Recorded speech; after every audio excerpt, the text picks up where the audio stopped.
Dale at 11-1 on the outside. It's post time for the 5th race. Here come the 3-year-old pacing fillies for their Breeders' Crown final.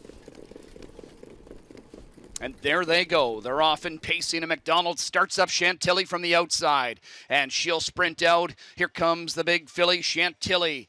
And within a few strides, she'll cross over to grab the lead. In front of the last Martini, who's second. To the inside of that one, Unreasonable. Mickey and Minnie on the outside, 4th right now for Dunn.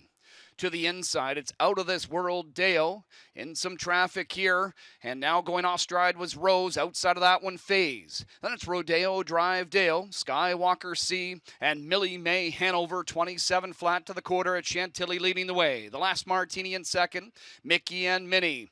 Now the gas pedal pushed on her, and Mickey and Minnie called on to go forward here by Dunn. Here's Chantilly and Mickey and Minnie meeting up just beyond 3/8. In behind this pair, the last Martini, and Marcus Miller on the move here with Unreasonable. Chantilly hangs out Mickey and Minnie. Mickey and Minnie with a head out in front on the outside, but she can't clear just yet. The half is 56-2. And Mickey and Minnie had to work her way to the front, but she takes over now in front of Chantilly. Unreasonable, losing her cover, but not her interest. She continues to move forward. Takes over second on the outside. Second over up to 4th. Well positioned Out of This World. Dale locked up 5th as the last Martini under a strong McNair hold. Following her, Skywalker C, then Phase to the outside. She needs to pick it up as she gaps cover, swinging wide from the back. Rodeo Drive Dale, and then it's Millie May, Hanover, and Rose. 123 and 1 3/4, and Mickey and Minnie turning for home, and she opens up 2 now on her rivals. Chasing is Unreasonable. The last Martini starting to close quickly at her. Can she make up the room? It's Mickey and Minnie on top of length. Here's the last Martini, and Skywalker C late. Mickey and Minnie in the last Martini decided. Mickey and Minnie on the inside in the last Martini. Another great finish, 149-2. We've got a win photo between Mickey and Minnie and the last Martini. Randy, we saw some action in that opening turn in the moment. The complexion of this race changed once Chantilly left out of there aggressively. I have no idea who got there. Was it last Martini in the last stride, or did Mickey and Minnie hang on? We've got a tight photo, and I couldn't call it in real time. Yeah, I'm going to take a stab at it here, John. You know, I've been wrong many times in my life, but let's take another shot at it. And she opens up 2 now on her rivals. Chasing is Unreasonable. The last Martini starting to close quickly at her. Can she make up the room? It's Mickey and Minnie on top of length. Here's the last Martini, and Skywalker C late. Mickey and Minnie in the last Martini decided. Mickey and Minnie on the inside in the last Martini. Another great finish, 149-2. We've got a win photo between Mickey and Minnie and the last Martini. Randy, we saw some action in that opening turn.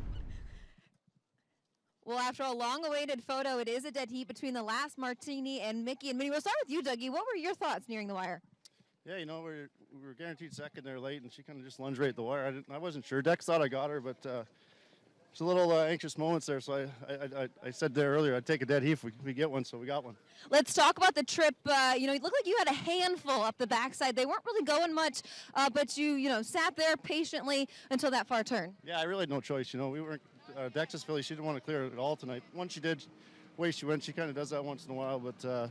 We were in a good spot, you know. The second over horse gapped, and we were able to slide out, and it was a great race. The Connections opted for the bye last week, which means you didn't have a chance to draw good after winning an elimination race. You got lucky with post 4. She might not just been herself down in Kentucky.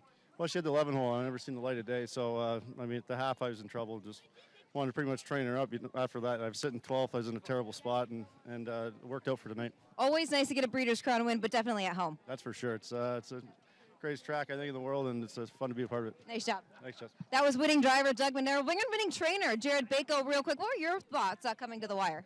Honestly, she's just so incredible. She thrills you every time she races. She tries so hard. And how are you feeling getting a Breeders' Crown win?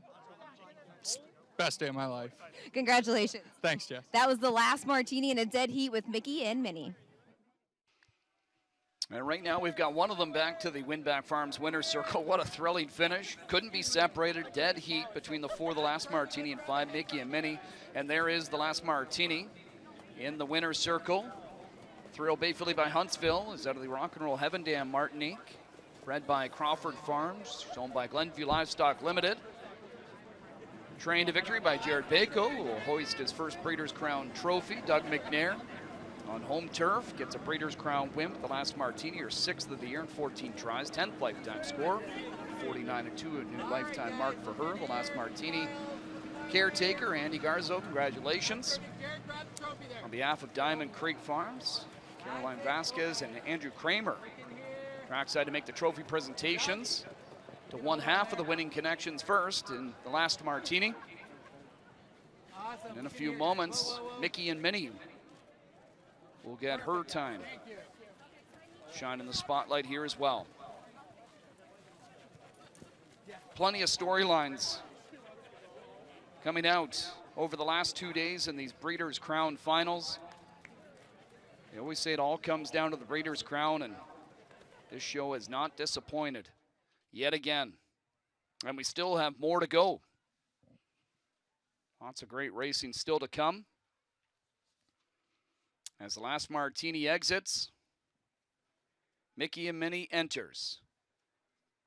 She's back to the Winback Farm winner's circle. Second straight year, she's going to be crowned a Breeders' Crown champion. After winning the 2-year-old year over the last Martini, this time they share it. Mickey and Minnie, a 3-year-old Bay filly, but always be Mickey, is from the Roll with Joe. Damn, that's the ticket. Owned and bred by Craig Henderson, Robert Mandillo, and Lawrence Minowitz. She's trained by Chris Ryder, driven to victory by Dexter Dunn. Mickey and Minnie with her 12th victory of the year in 14 tries, 18th lifetime score, 149-2. Mickey and Minnie, Maria Zappian, the winning caretaker.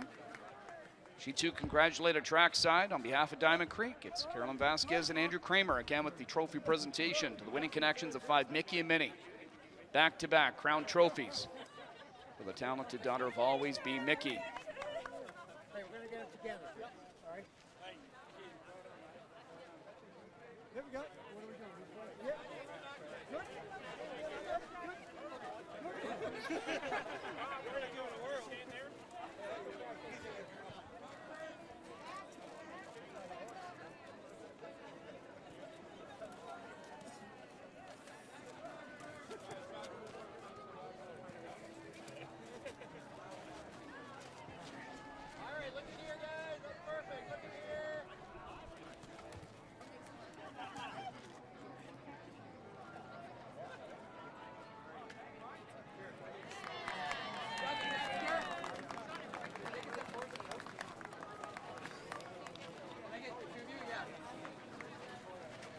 Now we get some great moments with the two fantastic fillies in there together and two fantastic drivers as well posing with McNair and Dunn. And they'll hoist the trophy together. Dead heat in the 3-year-old filly pace Breeders' Crown final. Congratulations to everybody. Standing alongside one of the 2 winning trainers here in this Breeders' Crown final, as we got a dead heat between the last Martini as well as Mickey and Minnie, here with winning trainer Jared Bako. And Jared, first and foremost, congratulations, but take us through your thought process there as the wire approached. To be honest, I don't generally get very emotional watching a race, and that one I did. This filly put forth a nice effort last year in the Breeders' Crown, finished a runner-up to Mickey and Minnie. This time you were right there at the finish. Your first Breeders' Crown title, what does it mean to you, Jared? It's a dream. Like, people dream of doing this, and I'm just fortunate enough that I've had the ability to train a horse like this. This filly's been stellar over the last couple of years, but her last couple of starts, she hasn't really been raced much, right? Closing off the pace 2 back, and last time it was tasked with the second tier. Going into tonight, what were your expectations? I thought she'd be very good. She drew a good spot, and we prepared her well in Lexington. Dougie's done a good job managing her, along with Jason. Dougie set her up great for this in Lexington, and just worked out. Congratulations, Jared. Thanks, John. All right, there's Jared Bako, the last Martini, getting it done in a dead heat. Here, standing alongside the second winning trainer here in this Breeders' Crown final, we're going to bring in Chris Ryder, trainer of Mickey and Minnie. Chris, first and foremost, congratulations. This is this filly's second consecutive Breeders' Crown, this time in thrilling fashion. I mean, just talk about what your thoughts as the wire approached. Well, I knew it was tight, and it's a long stretch when you're in front, and I could see the Martini filly coming, and you know it was just as you know as a trainer, it's a little nerve-wracking, and I had an idea, it may have been a dead heat. I was hoping for a dead heat. So we're just thrilled, yeah. You know, this filly has a tendency to want to fight horses, but she's also had a tendency at times to, take her time to clear. I mean, what were your thoughts there at the half? And, why is it that, it takes her a little bit of time to get to the lead? Yeah, it's just something she does. You know, sometimes she's just awful lazy, doesn't want to go. And then when she decides to go, like when she did clear, she grabbed the bit and was away again. So, it's a little frustrating. But she picked it up, and it's just great to have back-to-back Breeders' Crowns, 2- and 3-year-old year. So, yeah. You know, a mare, I'm going to transition to a mare that we were hoping to get a chance to see earlier on this evening, though, Chris. One that you obviously love training, love watching. I'm sure Dex loves driving, but we as a sport, we love watching Twinbee Joe Fresh compete. Unfortunately, was scratched here tonight. What's the update that you can provide on your superstar mare? I think it's a foot. And, I got to apologise to all the fans, to bring her here and not race her is not our intention at all. She's been good through the week and qualified well last week and didn't warm up good enough. And, we just scratched her. But